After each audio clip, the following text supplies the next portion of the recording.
Ina el placer y el dolor. El error más grande en la seducción es ser demasiado comedido. Tu amabilidad quizás sea encantadora al principio. Pero pronto se volverá monótona. Te esmeras mucho en complacer.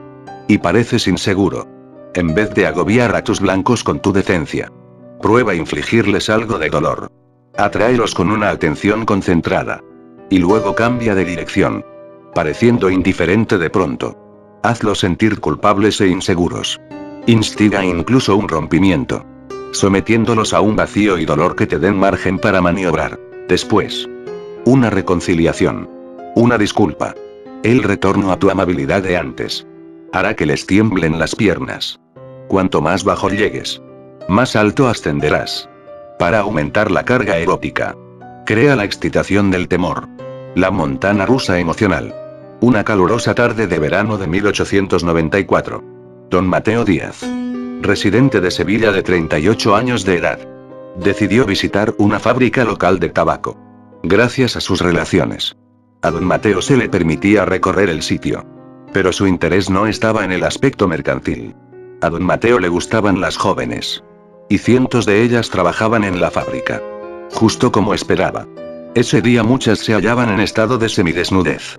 Por el calor. Vaya espectáculo. Él disfrutó de la vista un rato. Pero el ruido y la temperatura le afectaron pronto. De pronto. Mientras se dirigía a la puerta. Una obrera de no más de 16 años lo llamó. Caballero. Si me da una moneda le cantaré una cancioncita. El nombre de la chica era Conchita Pérez. Y parecía joven e inocente. De hecho hermosa. Con una chispa en la mirada que sugería gusto por la aventura. La presa perfecta. Don Mateo escuchó su canción, que parecía vagamente sugestiva. Le arrojó una moneda que equivalía al salario de un mes. Se levantó el sombrero y se marchó. Nunca era bueno excederse tan deprisa. Mientras caminaba por la calle, tramaba cómo atraer a la muchacha a una aventura. De repente sintió una mano en su brazo. Y al volverse la vio caminando a su lado. Hacía demasiado calor para trabajar. ¿Sería él tan amable de acompañarla a su casa? Claro. ¿Tienes novio?, preguntó don Mateo. No, respondió ella. Soy mocita. Conchita vivía con su madre en una parte ruinosa de la ciudad. Don Mateo intercambió cortesías. Deslizó a la madre algo de dinero, sabía por experiencia lo importante que era tener contenta a la madre, y se fue. Consideró esperar unos días.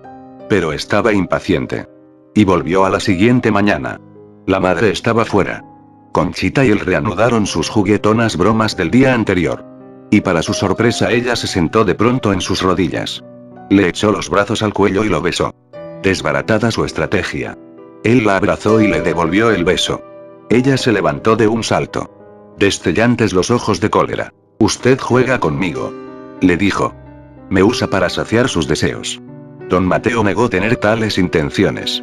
Y se disculpó por haber llegado tan lejos. Cuando se marchó, se sentía confundido. Ella había comenzado todo. ¿Por qué debía sentirse culpable? Sin embargo. Así era. Las jóvenes pueden ser demasiado impredecibles. Es mejor ablandarlas poco a poco. En los días siguientes, don Mateo fue el caballero perfecto. Hacía visitas a diario, colmando a madre e hija de regalos. Y no hacía insinuaciones. Al menos no al principio. La condenada muchacha le tomó tanta confianza que se vestía frente a él. O lo recibía en camisón. Esos atisbos de su cuerpo lo volvían loco. Y a veces intentaba robarle un beso o una caricia. Solo para que ella lo rechazara y reprendiera. Pasaron semanas. Él había demostrado claramente que lo suyo no era un capricho pasajero. Cansado del interminable cortejo. Un día llegó aparte a la madre de Conchita y le propuso ponerle casa a su hija. La trataría como reina. Ella tendría todo lo que quisiera. Igual que la madre. Por supuesto. Sin duda su propuesta satisfaría a las dos. Pero al día siguiente llegó una nota de Conchita. En la que no expresaba gratitud, sino recriminación. Don Mateo pretendía comprar su amor. Jamás volverá usted a verme, concluyó. Él salió corriendo a su casa. Solo para descubrir que las mujeres se habían mudado esa misma mañana. Sin dejar dicho a dónde iban. Don Mateo se sintió terrible. Sí. Se había portado como un grosero. La siguiente vez esperaría meses. O años de ser necesario. Antes de ser tan arrojado. Sin embargo, pronto lo asaltó otra idea. Jamás volvería a ver a Conchita. Solo entonces se dio cuenta de lo mucho que la quería. Pasó el invierno. El peor en la vida de Mateo. Un día de primavera iba por la calle cuando oyó que alguien lo llamaba por su nombre. Volteó. Conchita estaba parada en una ventana abierta. Radiante de emoción. Se inclinó hacia él y él besó su mano. Fuera de sí de alegría. ¿Por qué ella había desaparecido tan repentinamente? Todo había sucedido tan rápido. Contestó ella. Había tenido miedo, de las intenciones de él. Y de sus propios sentimientos. Pero al verlo otra vez, estaba segura de que lo amaba. Sí. Estaba dispuesta a ser su querida. Se lo demostraría. Iría a buscarlo. La separación los había cambiado a ambos. Pensó él. Noches después. Según lo prometido. Conchita apareció en su casa. Se besaron y empezaron a desvestirse. Él quería saborear cada minuto. Avanzar poco a poco. Pero se sentía como un toro encerrado al que finalmente se suelta. La siguió a la cama. Las manos sobre ella. Empezó a quitarle la ropa interior. Pero estaba atada en forma muy complicada. Al final tuvo que sentarse y echar un ojo. Conchita llevaba puesto un elaborado artilugio de lancia. De una especie que él nunca había visto. Por más que tiró y jaló, aquello no salía. Sintió ganas de golpearla. Así de consternado se sentía. Pero, en cambio, comenzó a llorar. Ella explicó. Quería hacer de todo con él. Pero permanecer mocita. Aquella era su protección. Exasperado, él la despachó a su casa. Durante las semanas siguientes, don Mateo se puso a reconsiderar su opinión de Conchita. La veía coquetear con otros hombres. Y bailar sugestivos flamencos en un bar. Ella no era ninguna mocita. Decidió. Jugaba con él por dinero. Pero no podía dejarla. Otro hombre ocuparía su lugar. Una idea insoportable. Ella lo invitaba a pasar la noche en su cama. Mientras prometiera no forzarla. Y luego, como para torturarlo más allá de la razón, se metía a la cama desnuda, supuestamente a causa del calor. Él aguantaba todo esto alegando que ningún otro hombre gozaba de tales privilegios. Pero una noche, en el límite ya de la frustración, explotó de ira y puso un ultimátum. O me das lo que quiero o no me volverás a ver. De repente, Conchita se echó a llorar. Él nunca la había visto así. Y le conmovió. También ella estaba cansada de todo eso. Dijo, temblándole la voz. Si no era aún demasiado tarde. Estaba dispuesta a aceptar la proposición que alguna vez había rechazado. Que él le pusiera casa. Y ya vería lo ferviente que sería como querida. Don Mateo no perdió tiempo. Le compró una villa. Y le dio mucho dinero para decorarla. 8 días después la casa estaba lista. Ella lo recibiría ahí a medianoche. Qué dichas le aguardaban. Don Mateo se presentó a la hora prevista. La reja del patio estaba cerrada. Tocó la campana. Conchita apareció al otro lado de la puerta. Béseme las manos. Le dijo por entre los barrotes. Ahora bese la orla de mi falda. Y la punta de mi pie en la pantufla. Él hizo lo que ella pedía. Está bien. Dijo. Ahora puede irse. La conmocionada expresión de don Mateo solo la hizo reír. Ella lo ridiculizaba. E hizo una confesión. Él le daba asco. Con una villa a su nombre. Por fin se había deshecho de él. Llamó. Y un muchacho emergió de las sombras del patio. Mientras don Mateo veía. Demasiado asombrado para moverse. Ellos se pusieron a hacer el amor en el piso. Justo frente a sus ojos. A la mañana siguiente Conchita apareció en la casa de don Mateo. Supuestamente para ver si él se había suicidado. Para su sorpresa. No lo había hecho, en realidad. Él la abofeteó tan fuerte que ella cayó al suelo. Conchita. Le dijo.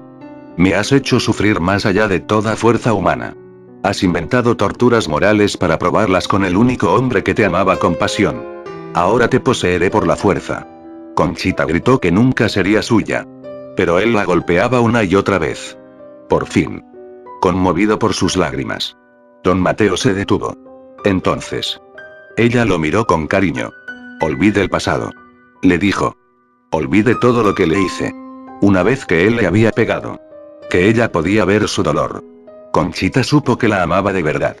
Aún era mocita. El amor con el joven la noche anterior había sido puro espectáculo. Y terminó tan pronto como don Mateo se fue. Así que ella seguía perteneciéndole. No me tomará usted por la fuerza. Mis brazos le esperan.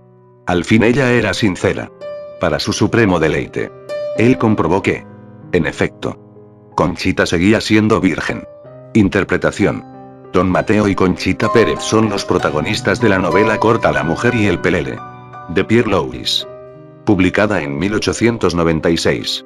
Basada en una historia verídica, el episodio de Miss Charpillon de las Memorias de Casanova. Esta obra ha servido de base para 2 películas. El diablo es una mujer, de Joseph von Stenberg, con Marlene Dietrich. Y ese oscuro objeto del deseo, de Luis Buñuel. En la historia de Louis, Conchita toma a un viejo orgulloso y agresivo, y en el espacio de unos meses lo convierte en un vil esclavo. Su método es simple: estimular todas las emociones posibles, incluidas fuertes dosis de dolor. Conchita excita su lujuria, y luego lo hace sentir innoble por aprovecharse de ella. Lo induce a comportarse como su protector, y después hace que se sienta culpable por intentar comprarla. La súbita desaparición de ella lo angustia, la ha perdido. Así que cuando Conchita reaparece, nunca por accidente, él siente inmensa dicha. Que, sin embargo, ella convierte rápidamente en lágrimas. Celos y humillación preceden entonces al momento final, cuando ella le brinda su virginidad. Aún después de esto, según la trama, ella encuentra maneras de seguir atormentándolo. Cada descenso que ella inspira culpa, desesperación, celos, vacío da lugar a un ascenso más pronunciado. Él se vuelve adicto, atrapado en la alternancia de ataque y retirada. Tu seducción nunca debe seguir un simple curso ascendente hacia el placer y la armonía. El clímax llegará demasiado pronto, y el placer será débil. Lo que nos hace apreciar algo intensamente es el sufrimiento previo. Un roce con la muerte nos hace enamorarnos de la vida. Un largo viaje vuelve mucho más placentero el regreso a casa. Tu tarea es producir momentos de tristeza, desesperación y angustia, para crear la tensión que permita una gran liberación. No te preocupes si haces enojar a la gente. El enojo es señal infalible de que la tienes en tus garras. Ni temas que, si te haces el difícil, la gente huirá. Solo abandonamos a quienes nos aburren. El viaje al que llevas a tus víctimas puede ser tortuoso, pero nunca insípido. A toda costa, mantén emocionados y en vilo a tus objetivos. Genera suficientes altas y bajas y borrarás los últimos vestigios de su fuerza de voluntad, dureza y suavidad. En 1972, Henry Kissinger, entonces asistente para asuntos de seguridad nacional del presidente estadounidense Richard Nixon, recibió la petición de una entrevista por parte de la famosa periodista italiana Oriana Fallaci. Kissinger rara vez concedía entrevistas. No tenía control sobre el resultado final. Y era un hombre que necesitaba controlarlo todo. Pero había leído la entrevista de Fallaci a un general norvietnamita. Y la experiencia había sido instructiva. Ella estaba muy bien informada sobre la guerra de Vietnam. Quizá él podría obtener por su parte alguna información. Sacarle algo. Decidió exigir un encuentro previo. Una reunión preliminar. Interrogaría a Fallaci sobre diversos temas. Si ella pasaba la prueba, le concedería una entrevista en Vietnam. Se reunieron. Y él quedó impresionado. Ella era sumamente inteligente y tenaz. Sería un disfrutable reto mostrar ser más listo que ella y demostrar que él era más tenaz. Accedió a una breve entrevista días más tarde. Para molestia de Kissinger, Fallaci empezó la entrevista preguntándole si le decepcionaba el lento paso de las negociaciones de paz con Vietnam del Norte. Él no hablaría de esas negociaciones. Lo había dejado en claro en la reunión preliminar. Pero ella continuó en la misma línea de interrogatorio. Él se enojó un poco. Basta, dijo. No quiero hablar más de Vietnam. Aunque Fallaci no dejó el tema de inmediato. Hizo preguntas más amables. ¿Qué sentía en lo personal por los líderes de Vietnam del Sur y del Norte? Aún así, él esquivó el tema. No soy el tipo de persona que se deje llevar por sus emociones. Las emociones no sirven para nada. Ella pasó entonces a solemnes temas filosóficos. La guerra. La paz. Lo elogió por su papel en el acercamiento con China. Sin darse cuenta, Kissinger empezó a abrirse. Habló de la aflicción que sentía al tratar con Vietnam. De los placeres de ejercer el poder. Entonces volvieron las preguntas duras. Él era simplemente el lacayo de Nixon. Como muchos sospechaban, Ella iba de un lado a otro, alternando acoso y halago. El objetivo de Kissinger había sido sacarle información sin revelar nada de sí mismo. Al final, Fallaci no le dio nada. Mientras que él soltó varias opiniones embarazosas. Su punto de vista sobre las mujeres como juguetes, por ejemplo. Y su creencia de que su popularidad se debía a que la gente lo consideraba una especie de llanero solitario. El héroe que arregla las cosas solo.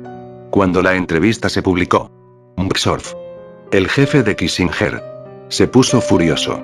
En 1973, el Shah de Irán, Mohammad Reza Pahlavi, concedió a Fallaci una entrevista. Él sabía cómo tratar a la prensa, ser evasivo, hablar de generalidades, parecer firme pero cortés. Este método le había funcionado miles de veces. Fallaci comenzó la entrevista en un plano personal, preguntando qué se sentía ser rey, ser objeto de atentados, y por qué el Shah siempre parecía triste. Él habló de los fardos de su puesto, el dolor y la soledad que sentía. Parecía una especie de liberación poder referirse a sus problemas profesionales. Mientras él contestaba, Fallaci dijo poco, y su silencio lo inducía a hablar más. De pronto ella cambió de tema. Él tenía dificultades con su segunda esposa. ¿Eso le afectaba? Era un tema delicado. Y Pahlavi se enojó. Intentó cambiar de tema. Pero Fallaci volvía una y otra vez a él. ¿Para qué perder tiempo hablando de esposas y mujeres?, dijo él. Llegó al grado de criticar a las mujeres en general, su falta de creatividad, su crueldad. Fallaci persistió. Él tenía tendencias dictatoriales y su país carecía de libertades elementales. Sus propios libros, dijo ella, estaban en la lista negra de su gobierno. Al oír esto, el Shah pareció un tanto desconcertado. Quizá trataba con una escritora subversiva.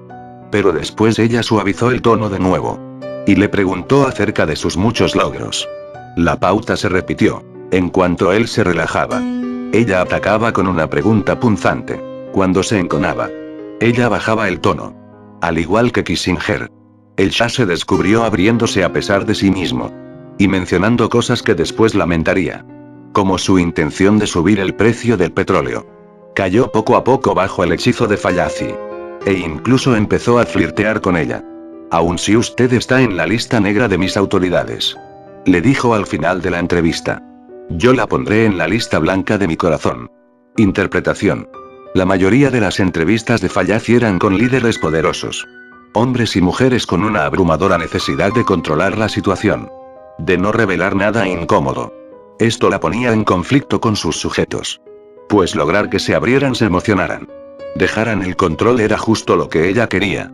El método clásico de seducción de encanto y halago no la habría llevado a ninguna parte con esas personas. Ellas habrían adivinado sus intenciones de inmediato. En cambio, Fallaci hacía presa de sus emociones, alternando dureza y suavidad. Hacía una pregunta cruel que tocaba las inseguridades más profundas del sujeto, el cual se ponía emotivo y a la defensiva. Pero en el fondo lo incitaba a algo más. El deseo de demostrar a Fallaci que no merecía sus críticas implícitas. Inconscientemente, él deseaba complacerla, agradarle. Cuando ella cambiaba de tono, con lo que lo elogiaba en forma indirecta, él sentía que la conquistaba. Lo cual lo motivaba a abrirse. Sin darse cuenta, daba rienda suelta a sus emociones. En situaciones sociales, todos usamos máscaras. Y mantenemos nuestras defensas. Después de todo, es incómodo revelar los verdaderos sentimientos personales. Como seductor, debes hallar la manera de bajar esas resistencias. El método de halagos y atenciones del encantador puede ser eficaz en este caso. En particular con los inseguras. Pero podría tardar meses en dar resultado. Y también ser contraproducente. Para obtener rápidos efectos. Y abordar a personas inaccesibles. Suele ser mejor alternar dureza y suavidad. Al ser duro, generas tensiones internas. Tus objetivos podrían molestarse contigo.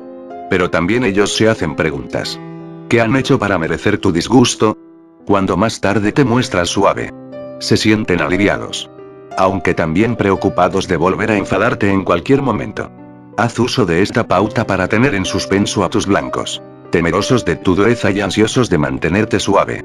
Tu suavidad y dureza deben ser sutiles. Las puras y cumplidos indirectos son los ideales. Juega al psicoanalista. Haz comentarios desdeñosos sobre sus motivos inconscientes, solo estás diciendo la verdad. Y luego ponte cómodo y escucha. Tu silencio los inducirá a hacer admisiones embarazosas. Aligera tus juicios con elogios ocasionales y ellos se esmerarán en complacerte.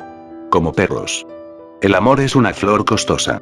Pero se debe tener el deseo de arrancarla del borde de un precipicio. Stendhal. Claves para la seducción. Casi todos somos más o menos corteses. Aprendemos pronto a no decir a la gente lo que en verdad pensamos de ella. Sonreímos ante sus bromas. Nos fingimos interesados en sus historias y problemas. Esta es la única manera de vivir con ella. Con el tiempo esto se vuelve hábito. Somos amables. Aun cuando no sea realmente necesario. Tratamos de complacer a los demás. De no ofenderlos. Para evitar desacuerdos y conflictos. Pero aunque en un principio ser amable en la seducción podría atraerte a alguien, porque la cordialidad es tranquilizadora y reconfortante. Eso pierde pronto todo su efecto. Ser demasiado amable puede alejar literalmente al objetivo de ti. La sensación erótica depende de la creación de tensión.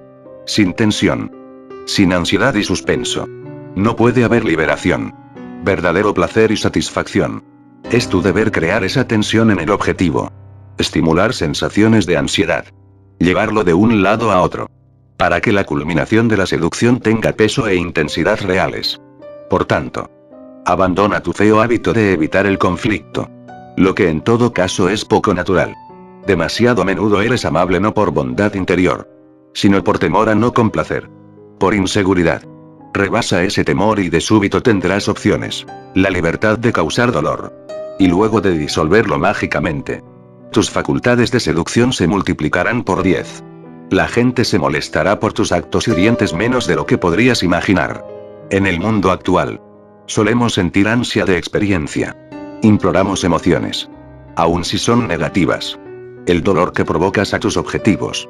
Entonces, es vigorizante. Los hace sentir más vivos. Tienen algo de qué quejarse. Pueden hacerse las víctimas. En consecuencia, una vez que hayas convertido el dolor en placer, ellos te perdonarán. Provócales celos. Hazlos sentir inseguros. Y la ratificación que darás después a su ego prefiriéndolo sobre sus rivales será doblemente deliciosa. Recuerda, tienes más que temer del hecho de aburrir a tus blancos que de sacudirlos. Lastimar a la gente la une más a ti que la bondad. Crea tensión para que puedas liberarla. Si necesitas inspiración, busca la parte del objetivo que más te irrita y úsala como trampolín para un conflicto terapéutico. Entre más real, más efectiva será tu crueldad. En 1818, el escritor francés Stendhal, quien vivía entonces en Milán, conoció a la condesa Matilda Viscontini. Para él fue amor a primera vista. Ella era una mujer orgullosa y un tanto difícil. E intimidó a Stendhal, quien temía terriblemente disgustarla con un comentario tonto o un acto indigno. Un día él no pudo más. Tomó su mano y le confesó su amor. Horrorizada, la condesa le exigió retirarse y no volver nunca.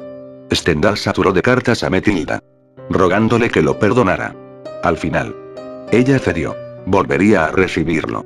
Pero con una condición. Solo podría visitarla cada 2 semanas. No más de 1 hora y en presencia de alguien más. Stendhal aceptó. No tenía otra opción. Vivía entonces para esas breves visitas quincenales. Las cuales eran ocasión de intensa ansiedad y temor. Pues no podía saber si ella cambiaría de opinión y lo echaría para siempre.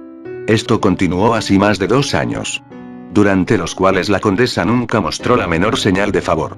Stendhal no supo jamás por qué ella había insistido en ese acuerdo. Quizá quería jugar con él. O mantenerlo a distancia. Lo único que sabía era que su amor por ella no hacía sino aumentar. Se volvía insoportablemente intenso. Hasta que finalmente él tuvo que marcharse de Milán. Para superar esta triste relación, Stendhal escribió su famoso libro del amor, en el que describió el efecto del temor sobre el deseo. Primero, si temes al ser amado, jamás podrás acercarte o familiarizar demasiado con él. El amado preserva así un elemento de misterio, que solo intensifica tu amor. Segundo, hay algo tonificante en el temor. Te hace vibrar de sensaciones. Agudiza tu conciencia. Es impetuosamente erótico. Según Stendhal, cuanto más te aproxime el ser amado al borde del precipicio, a la sensación de que puede abandonarte, más mareado y perdido estarás. Enamorarte significa literalmente caer, perder el control. Una mezcla de temor y excitación. Aplica este principio al revés. Nunca permitas que tus blancos se sientan demasiado a gusto contigo. Deben sentir temor y ansiedad. Muéstrales un poco de frialdad. Un brote de enojo que no se esperaban. Sé irracional de ser necesario. Y en todo tiempo está la carta maestra, el rompimiento. Haz que sientan que te han perdido para siempre. Que teman haber perdido el poder de encantarte. Deja que esas sensaciones se asienten en ellos un rato. Y luego retíralos del precipicio. La reconciliación será intensa. En 33 AC llegó a Marco Antonio el rumor de que Cleopatra, su amante de varios años, había decidido seducir a su rival, Octavio. Y que planeaba envenenarlo a él. Cleopatra ya había envenenado a otras personas. De hecho, era experta en este arte. Marco Antonio se puso como paranoico. Y por fin un día la enfrentó. Cleopatra no alegó inocencia. Sí. Era verdad. Ella bien podía envenenarlo en cualquier momento. No había precaución que él pudiese tomar. Solo el amor que ella sentía por él podía protegerlo. Para demostrarlo, tomó unas flores y las arrojó a la copa de vino de Marco Antonio. Él vaciló. Pero luego se llevó la copa a los labios. Cleopatra lo tomó del brazo y lo detuvo. Hizo llevar a un prisionero para que tomara el vino. Y el reo cayó muerto, echándose a los pies de Cleopatra. Marco Antonio dijo amarla más que nunca. No habló así por cobardía. No había hombre más valiente que él. Y si Cleopatra había podido envenenarlo, él por su parte habría podido dejarla y volver a Roma. No. Lo que lo desplomó fue la sensación de que ella tenía control sobre sus emociones. Sobre la vida y la muerte. Él era su esclavo. La demostración de poder de ella sobre él fue no solo efectiva, sino también erótica. Como Marco Antonio. También muchos de nosotros, sin darnos cuenta, tenemos deseos masoquistas. Hace falta que alguien nos inflija un poco de dolor para que esos deseos hondamente reprimidos salgan a la superficie. Aprende a reconocer a los diversos tipos de masoquistas encubiertas que existen. Porque cada cual disfruta de diferente clase de dolor. Por ejemplo, hay personas que no creen merecer nada bueno en la vida. ¿Y qué? Incapaces de aceptar el éxito. Se sabotean sin cesar. Sé amable con ellas. Admite admirarlas. Y se sentirán incómodas. Porque no creen poder estar a la altura de la figura ideal con que evidentemente las asocias. Estos autosaboteadores se sienten mejor con un poco de castigo. Regáñalos. Hazles saber sus deficiencias. Creen merecer esas críticas. Y cuando éstas se presentan, les procuran una sensación de alivio. También es fácil hacer sentir culpables a estas personas. Experiencia que en el fondo disfrutan. Para otros individuos, las responsabilidades y deberes de la vida moderna son una pesada carga. Y quieren renunciar a todo. Estos individuos suelen buscar a alguien o algo que adorar. Una causa. Una religión. Un gurú. Haz que te adoren a ti. Luego están las personas que gustan de hacerse las mártires. Reconócelas por la dicha que les da quejarse. Sentirse rectas y equivocadamente juzgadas. Luego, dales una razón para lamentarse. Recuerda, las apariencias engañan. Con frecuencia. Las personas que parecen más fuertes, los Kissingers y Don Mateos, desean en secreto ser castigadas. En todo caso, sigue el dolor con placer y crearás un estado de dependencia que durará mucho tiempo. Símbolo. El precipicio. Al borde de un risco. La gente suele sentirse aturdida, temerosa y mareada. Por un momento puede imaginar que cae de cabeza. Al mismo tiempo, una parte de ella se ve tentada a eso. Acerca lo más posible a tus objetivos al borde. Y luego retíralos. No hay emoción sin temor. Reverso. La gente que acaba de experimentar mucho dolor o una pérdida, huirá de ti si tratas de infligirle más. Ya tiene suficiente. Mejor rodea de placer a este tipo de personas. Eso las pondrá bajo tu hechizo. La técnica de infligir dolor es indicada para quienes viven tranquilos. Tienen poder y pocos problemas. Las personas con una vida cómoda podrían experimentar una corrosiva sensación de culpa. Como si se hubieran salido con la suya en algo. Quizá no lo sepan conscientemente. Pero en secreto ansían cierto castigo. Una buena paliza mental. Algo que las devuelva a la tierra. Asimismo, recuerda no usar demasiado pronto la táctica de placer mediante dolor. Algunos de los mayores seductores de la historia Byron, Jian Qin, Madame Mao, Picasso han tenido una vena sádica. La capacidad de infligir tortura mental. Si sus víctimas hubieran sabido en la que se metían, habrían salido huyendo. En verdad. La mayoría de esos seductoras atrajeron a su red a sus objetivos aparentando ser dechados de dulzura y afecto. Incluso Byron parecía al principio un ángel. Así que una mujer se sentía tentada a dudar de su reputación diabólica. Duda seductora. Porque le permitía imaginarse como la única que en verdad lo comprendía. La crueldad de él aparecía después. Pero para entonces ya era demasiado tarde. Las emociones de la víctima estaban comprometidas. Y la dureza de Byron no hacía más que intensificar los sentimientos de ella. En un principio. Entonces. Usa la máscara del cordero. Haciendo del placer y la atención tu anzuelo. Primero emociona a tus víctimas. Y luego llévalas a una travesía salvaje.